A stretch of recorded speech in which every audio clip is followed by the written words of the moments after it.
Hey everybody, Jordan Berry here with Guardian Woodworking. Today, I'm going to be making 3 very simple, easy cutting boards out of some walnut. Each one's going to be a little bit different, and one of them is actually going to have a small glue up involved. So follow along and let's see how they turn out. My wife had these 3 old cutting boards in the kitchen, and I saw them and thought I could do something a little bit better. So I'm basically doing the exact same cutting board designs as these old ones, but I am adding a slightly different handle to one of them. So I got this walnut from my local hardwood shop for about 11 bucks. And first, just using some chalk to sketch out on the boards how I want the handles to look before I come in with the jigsaw and rough everything out. I'm gonna take the end of this walnut, cut it in half at the end to get this shape. This is the one that the glue up is going to be on, so stay tuned for that. But first, I'm gonna start with these 2 straight boards. We're gonna get the depth set correctly on the circular saw and get them cut down to length. Now, before making any cuts with my jigsaw, I always like to take out my speed square and make sure that blade is at a perfect 90-degree angle with the base plate of the jigsaw. This saves a lot of time later trying to get everything lined up and saves a lot of time sanding. Now, this isn't the most quality setup that I got here for a jigsaw. The blade was having a hard time getting through this walnut and making the curves correctly without getting hung up. Something I will be doing next time is investing in a better blade. You can get away with a cheaper jigsaw as long as you have a higher quality blade, especially when you're trying to make these rounded edges. Alright, now that I got the handle roughly shaped out, I'm going to be taking the only power carving tool I currently have at the time and just putting a sanding bit on my Dremel. This will allow me just to get that shape smoothed out, and I'm just going to play around with it until I get something that I'm happy with. Now, there are endless ways you could do this, but this is just the easiest, quickest way I had available to me. But using, belt sanders or larger power carving tools would probably speed up this process. I don't have anything like that right now, so the Dremel was my best option. Now, moving on to the second small cutting board, I'm going to get this cut down to the size that I want. And something I did forget to mention is that this is a S3S board, so it's surfaced on 3 sides. But the 4th side is not, obviously, and I did forget to straighten out the one side on the first cutting board before I cut the handle out, so I did have to go back and adjust it to center that handle out. Getting that 4th side straightened out before you cut the handle out is definitely the order you want to do it in. This was just a bit of a rookie mistake here. Also, just a quick side note, I don't know if there's anything more therapeutic than slowly pushing some nice hardwood through a table saw and getting a nice straight edge. It's just it's very relaxing to me, so comment below if you agree. Yeah, see, look how nice that is. Alright, moving on, we're going to get back to the jigsaw here, and we're just going to start cutting out this handle. I'll speed up this process, it's pretty self-explanatory. Let me back up for just a second and talk about the knots in this board. Since this is a cutting board, I didn't want there to be any gaps or crevices that the food could fall into. This just causes bacteria to build up, and it's not good for any surface you're going to be putting food on. So I'm using this non-acrylic, water-based, non-toxic wood filler, and I'm using the color walnut and ebony and just mixing a little bit together to get a color that I like. In hindsight, I wish I would have made this a little bit darker, and I wasn't too happy with this wood filler. I think I'm going to be using a different method next time. I believe Starbond has some good options out there, but like I said, I'm just going to take this and put it in all of the cracks or crevices and knot holes that I see, just to make sure that we have a nice flush surface all the way around. My little assistant ended up doing the rest of it for me, and I think she did an even better job than I did. Once the putty was dry, I took it back out to the shop, and I'm just going to try to get this super dull drill bit through the wood. This is just giving me a starting point to get my jigsaw blade down in there, to get that middle of the handle roughed out. I do eventually make it through, so just bear with me for a second. Alright, so after 3 hours of trying to drill one hole, I finally made it through, and we're just going to start running the jigsaw through the middle of the handle, just roughing out this shape. We're going to, again, go in with the Dremel, with the sanding bit, and smooth it all out. So just getting most of it out with the jigsaw is all I was trying to do here. To get a little bit smoother shape, I went ahead and pulled out my trim router using an upcut bit, and just went around the edge and tried. Oh, yep, I was going the wrong way on that one. Always got to make sure the router is going the right direction along the wood in relation to the direction the bit is spinning. And I had this mixed up thinking I was still on the outside, of the handle, but I actually had to switch directions of the way I was pulling the router when I went to the inside. But after I got this figured out and got the shape a little bit closer to how I liked it, I think we were about ready to move on to the next step and get to sanding. I had some of this shelf lining material left over from a past project, so I cut a strip off it. I'm just going to be putting this on the workbench as I sand. It's going to keep the wood from slipping around and keep it from getting marred up as I move it. Now I did take my router and play around with some different bits. That way I could see the different profiles I made on the cutting boards. It's kind of experimenting at this point. I wanted to show my wife the different bits to see which profile she liked best, so I knew how to finish the final cutting board, the one I'm going to do the glue up on. I ended up going with the 3/8 roundover bit. This was our favorite profile. I do think this trim router is probably my new favorite tool. This is incredibly satisfying to put a nice edge on this walnut. Now finally getting the direction right on the inside of this handle. We put the final touches on this second cutting board, and I'm pretty happy with the way this handle is turning out so far. But let me know what you guys think in the comments, if you like this design or not.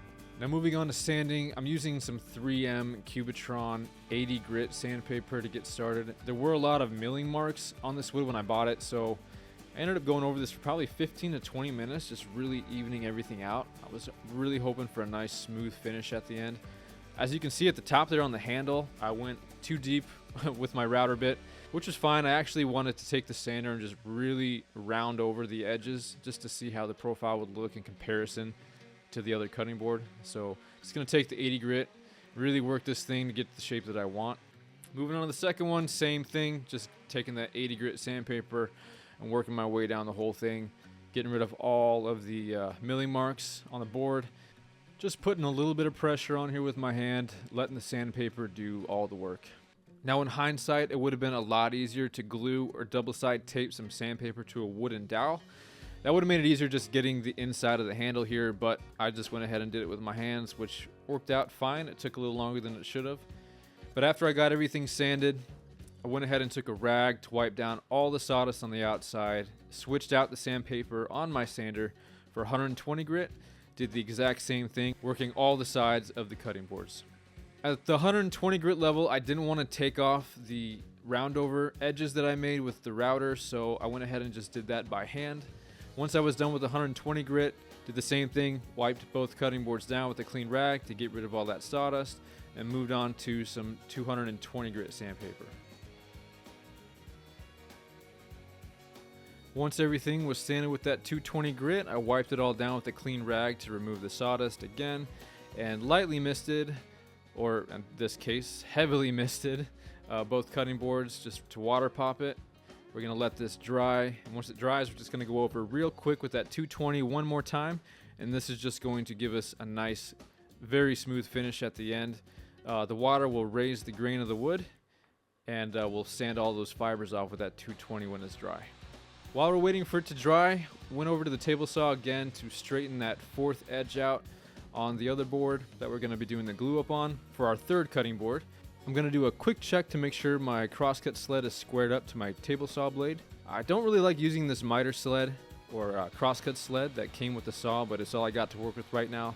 I will be building my own crosscut sled in the very near future, but it did the job for now. So looking at my seams here, it lined up pretty nicely. Since this was a S3S board, I did have a straight edge to work with as a reference on my fence. And after cleaning up the massive puddle I created in my shop, I'm going to do a quick practice run with the clamps to make sure that everything lines up well before I add glue to the boards. I do play around with the boards a little bit just to make sure I find a grain pattern that I like. Also find the edges that line up the best. Once I found the orientation I like the best, I pulled out the clamps, did a quick practice run to make sure everything was squared up and smooth, and then I pulled out the glue and got to work. I drew a couple of shapes on both boards, that way if they got mixed up, I could put them exactly back to where they were, and they'd line up just how I wanted them. Now the glue I'm using here is Titebond 2. I think next time I'm going to use Titebond 3. Type 2 is water resistant, and Type 3 is actually waterproof. And since this is a cutting board, it's going to be exposed to a lot of moisture quite often. So I think long term, using Titebond 3 is definitely the better choice. They're both considered food grade and safe for cutting board use. But I think all in all, Titebond 3 is the better option. Once I got glue on both sides of the boards, I lined it up, pulled the clamps out, and gradually tightened both sides until everything was nice and tight. And then we're gonna let this sit for about 60 to 90 minutes. They say 30 minutes, you're good to go. I always like to give it a little extra time, so we're gonna let it sit for about an hour and a half before we take the clamps off. And with the assistance of my garage heater, I'm gonna go ahead and speed up the drying process on these first two cutting boards. That way I can get to the sanding. Also give me a good chance to warm my hands up. I am in Nebraska right now, and it is the middle of winter, so having a big propane heater in the garage has been a lifesaver. And back over to the bench, just gonna take that 220, just do a quick pass with that over both sides of the boards, and then by hand along the edges and inside the handle. And we're gonna get a really nice smooth finish right after this. Now I'm going to take just a lightly damp rag and cover all sides of the boards. I want to make sure I get all the sawdust off before I put any finish on. And the finish I'm using today is actually a homemade recipe. It's 4 parts white mineral oil and 1 part beeswax. I actually show how I make it in the previous video. I'll link it in the description if you want to go check it out. But basically you melt it together in a pot on the stove, put it in a jar, and you can use it for all of your cutting boards. It's entirely edible, the beeswax and the white mineral oil. So I'm very confident putting it onto cutting boards that we're going to be, putting food on. I'm spreading this very liberally all over the cutting board, leaving a lot of excess on it. And then I'm gonna let them sit for probably 10 to 15 minutes before I wipe off all the excess. I spent about 5 minutes trying to get this finish off my hands when I was done spreading it on the cutting board. So I would definitely recommend wearing some gloves when you're putting this on. It just saves a lot of time in the cleanup. It's been about 10 to 15 minutes and I've let that oil soak into the wood plenty, so we're just going to take a clean rag and wipe off all the excess and get it down to the point where you're not really feeling any oil come off when you touch it with your fingers. This was my first time working with walnut, and it was really fun to put this oil on and just watch the wood come to life. Just get that really nice sheen on it and just a beautiful finish at the end. I was really happy with it. And back to the board that I did the glue up on. Everything was dry, so it was time to take it out of the clamps now. Before I go any further on finishing the board, I wanted to figure out where my handle was going to go. I also wanted to outline the shape of the curved sides I was going to add to it after talking to my wife and figuring out the shape that she wanted. So I did a few measurements, made a couple reference points so I can make sure everything was centered when I started pulling out the jigsaw again and getting the router to rough out the inside of the handle. Then, using some blue masking tape and a cutting board we had laying around the house, I used it to draw with a pencil the curves on the handle side of the cutting board, just making sure it was all squared up and both sides looked as identical as possible. And back to the jigsaw, just roughing out the shape on the handle side. Pretty self-explanatory, did both sides the best I could, giving myself a little extra space outside that line. That way I could take it in when I went to sand and get that curve nice and smooth.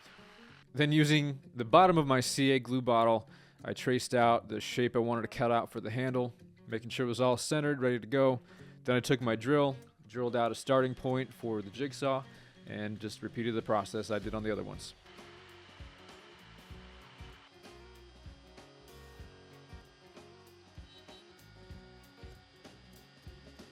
And once I got it to the shape I was happy with, it was time to take out the 80 grit sandpaper and just get everything smoothed out. These boards had planing marks just like the other ones did, so again, just took my time, made sure that everything was very smooth with the 80 grit first before moving on to a higher grit. Just running my hand over it, I wanted to make sure I couldn't feel that seam before I moved on to the next step. To speed up this process though, I did take a screwdriver. I didn't have access to chisels at this time, so just scraped off any of the excess glue with the screwdriver, just made the sanding process a little bit faster.